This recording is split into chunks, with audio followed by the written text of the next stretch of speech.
Reading for day 96 with Judges 19 through 21.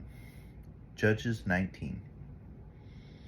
In those days, when there was no king in Israel, a certain Levite was sojourning in the remote parts of the hill country of Ephraim, who took to himself a concubine from Bethlehem in Judah. And his concubine was unfaithful to him, and she went away from him to her father's house at Bethlehem in Judah, and was there some 4 months. Then her husband arose and went after her, to speak kindly to her and to bring her back. He had with him his servant and a couple donkeys, and she brought him into her father's house. And when the girl's father saw him, he came with joy to meet him. And his father-in-law, the girl's father, made him stay, and he remained with him 3 days. So they ate and drank and spent the night there. And on the 4th day they arose early in the morning, and he prepared to go. But the girl's father said to his son-in-law, "Strengthen your heart with the morsel of bread, and after that you may go." So the two of them sat and ate and drank together. And the girl's father said to the man, "Be pleased to spend the night, and let your heart be merry."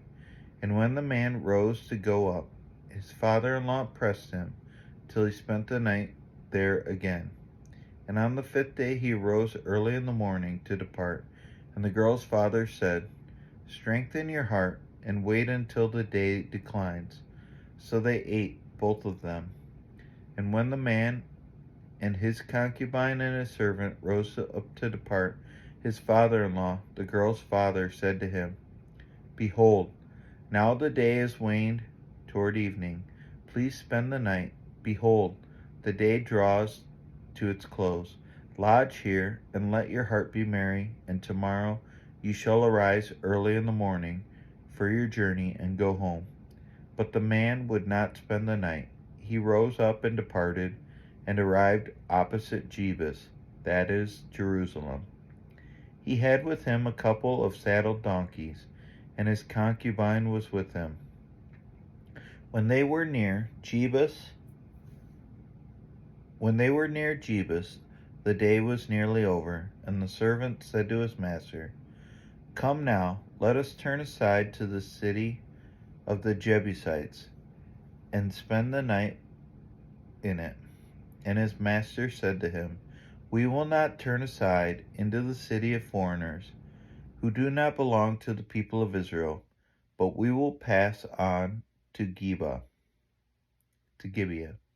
And he said to his young man, "Come and let us draw near to one of these places, and spend the night at Gibeah or at Ramah."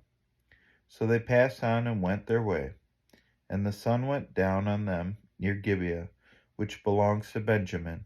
And they turned aside there to go in and spend the night at Gibeah. And he went in and sat down in the open square of the city, for no one took them into his house to spend the night. And behold, an old man was coming from his work in the field at evening. The man was from the hill country of Ephraim, and he was sojourning in Gibeah. The men of the place were Benjamites.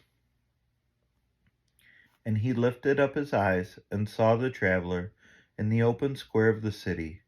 And the old man said, "Where are you going, and where do you come from?" And he said to him, "We are passing from Bethlehem in Judah to the remote parts of the hill country of Ephraim, from which I come. I went to Bethlehem in Judah, and I am going to the house of the Lord. But no one has taken me into his house.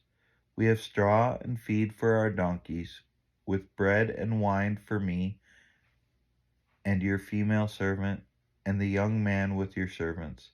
There is no lack of anything." And the old man said, "Peace be with you. I will care for all your wants. Only do not spend the night in the square." So he brought him into his house and gave the donkeys feed, and they washed their feet and ate and drank. As they were making their hearts merry, behold, the men of the city, worthless fellows, surrounded the house, beating on the door, and they said to the old man, the master of the house, Bring out the man who came into your house, that we may know him.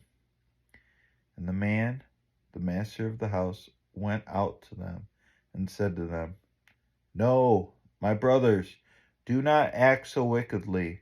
Since the man has come into my house, do not do this vile thing. Behold, here are my virgin daughter and his concubine. Let me bring them out now. Violate them and do with them what seems good to you. But against this man, do not do this outrageous thing. But the men would not listen to him. So the man seized his concubine and made her go out to them. And they knew her and abused her all night until the morning. And as the dawn began to break, they let her go. And as the morning appeared, the woman came and fell down at the door of the man's house, where her master was, until it was light. And her master rose up in the morning, and when he opened the doors of the house, and went out to go on his way, behold, there was his concubine, laying at the door of the house, with her hands on the threshold. He said to her, Get up, let us be going. But there was no answer. Then he put her on the donkey, and the man rose up and went away to his home. And when he entered his house, he took a knife, and taking hold of his concubine, he divided her limb by limb into 12 pieces, and sent her throughout all the territory of Israel. And all who saw it said, Such a thing has never happened or been seen from the day that the people of Israel came up out of the land of Egypt until this day. Consider it, take counsel, and speak.